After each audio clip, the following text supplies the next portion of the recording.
Bienvenue à tous et merci de votre fidélité à cette session matinale. Commençons tout de suite avec les titres à la une de cette édition. L'Union africaine lance un appel pressant en faveur d'une intensification du dialogue avec les pays qui se sont retirés de la CEDEAO. Et puis, la paix régionale et la stabilité en Haïti préoccupent les États-Unis d'Amérique. Le secrétaire d'État Anthony Blinken a évoqué la question avec M. Moussalia Moudavadi. Enfin, le festival Les Orchidées de Kew Garden célèbre l'extraordinaire biodiversité de Madagascar. On en parle également en fin de ce journal. C'est un réel plaisir d'ouvrir cette semaine avec l'actualité d'ici et d'ailleurs. Commençons tout de suite avec les titres qui concernent le continent africain. Vous le savez, une crise couve entre les pays de l'AES et ceux de la CEDEAO. Les autorités de la CEDEAO appellent d'ailleurs à intensifier le dialogue et la négociation avec le Mali, le Niger et le Burkina Faso. Confirmé leur décision de se retirer de la communauté économique des États de l'Afrique de l'Ouest, CEDEAO, le Burkina Faso, le Mali et le Niger ont le 30 janvier 2024 officiellement fait parvenir chacun à son tour une notification formelle à l'instance sous-régionale.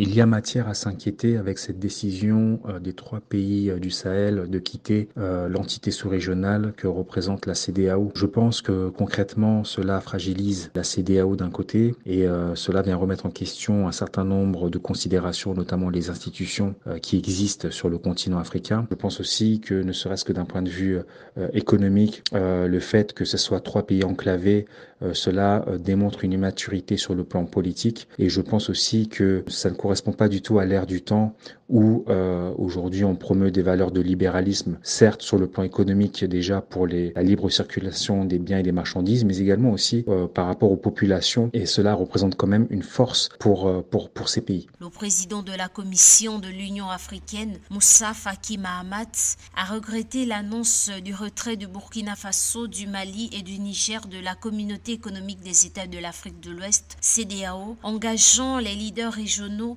à intensifier le dialogue avec les trois pays concernés. Moussa Faki Mahamat a appelé à la conjugaison de tous les efforts pour que l'unité irremplaçable de la CEDEAO soit préservée et la solidarité africaine renforcée. L'Union africaine est tout à fait dans son rôle lorsqu'elle exprime son regret face à la décision prise par les trois pays frondeurs. Elle favorise le dialogue et l'échange et c'est ce qu'elle doit faire en tant qu'entité supranationale. Je pense aussi qu'elle est très attentive à la communication et à l'image que cela peut renvoyer auprès des autres pays membres de l'Union africaine, puisque nous ne sommes pas à l'abri de d'autres coups d'État et également d'autres pays qui auraient des velléités de quitter des instances sous-régionales. Dimanche 28 janvier 2024, les trois pays de l'Alliance des États du Sahel, AES, ont conjointement annoncé leur retrait sans délai de la Communauté économique des États de l'Afrique de l'Ouest, une organisation fondée en 1975 dont le siège se trouve à Abuja,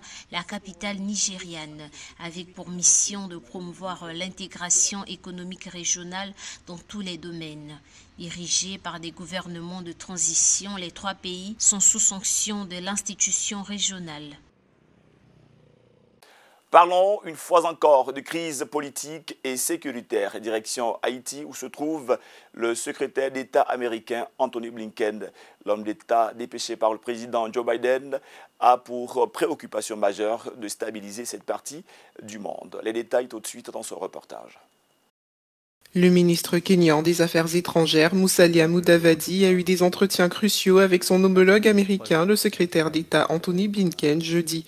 Les discussions ont porté sur la paix régionale, les questions de sécurité en Afrique de l'Est et la crise humanitaire qui sévit actuellement en Haïti.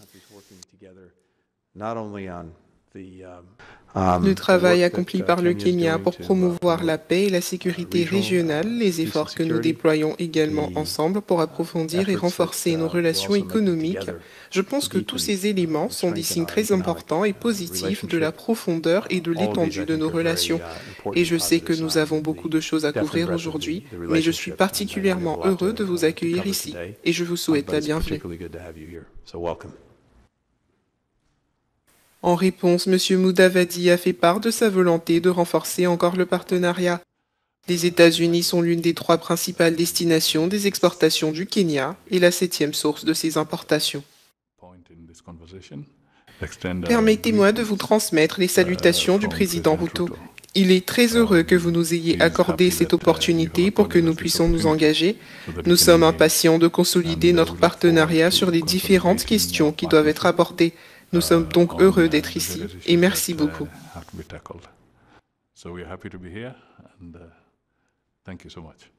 Le Kenya a déployé 1000 policiers afin de lutter contre l'escalade de la violence et de l'instabilité en Haïti, en bénéficiant du soutien financier de plusieurs pays. Dans l'actualité internationale, les agriculteurs européens, principalement ceux de la France, battent le pavé depuis plusieurs semaines. Ils manifestent contre des mesures qui handicapent la bonne pratique de l'agriculture dans ce pays. Interpellés par la situation sur le terrain, les autorités françaises disent vouloir prendre des mesures efficaces. La colère ne faiblit pas. En France, les agriculteurs poursuivent leur mobilisation sur les routes malgré les annonces du gouvernement et les appels des syndicats. Au total, près de 100 points de passage seraient encore actifs selon le ministère de l'Intérieur. Le Premier ministre Gabriel Attal a annoncé plusieurs mesures dont 150 millions d'aides ou encore l'inscription de la souveraineté alimentaire dans la loi, mais les manifestants restent sceptiques. Et donc en fait on est dans l'attente finalement de précisions écrites de la part du gouvernement français pour bien comprendre ce qui a été dit, puisqu'en fait il semble y avoir eu un peu de décalage entre la prise de parole du Premier ministre et de ses ministres. Donc en fait on a demandé à ce qu'on nous fournisse des explications, des éléments supplémentaires pour mieux comprendre en fait ce qui a été exprimé.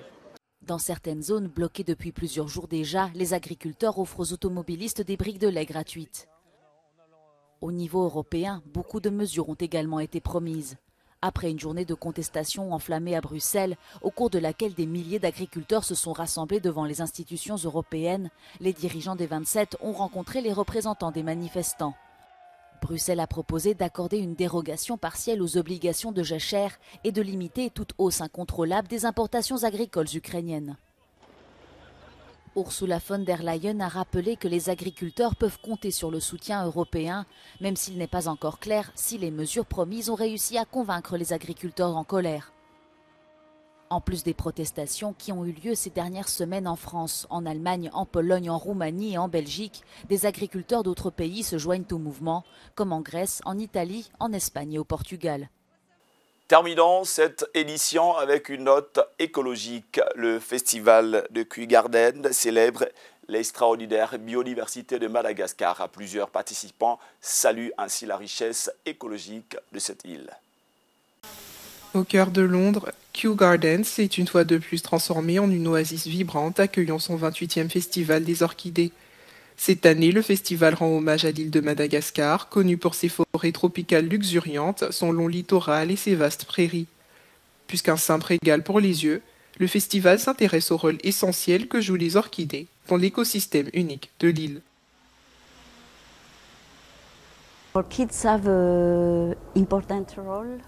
Les orchidées ont un rôle important dans les écosystèmes de Madagascar. Elles sont sensibles aux conditions environnementales, au changement climatique, à la sécheresse, au manque de lumière et également au manque d'humidité. Malgré leur importance écologique, les orchidées de Madagascar sont confrontées à de graves menaces, notamment la destruction de l'habitat, les incendies fréquents, la sécheresse, l'exploitation forestière et la collecte illicite. Environ 76% des espèces d'orchidées évaluées sont en danger, ce qui souligne l'urgence des efforts de conservation. Malheureusement, les orchidées de Madagascar sont menacées. Après notre travail, nous pouvons constater que plus des 3/4 d'entre elles sont, selon l'évaluation de conservation de l'UICN, en danger d'extinction. Ce qui signifie qu'elles sont de plus en plus rares sur l'île. On les trouve dans moins de 5 localités à Madagascar. Elles sont en danger critique. Nous avons trouvé certaines espèces d'orchidées dans un seul endroit à Madagascar.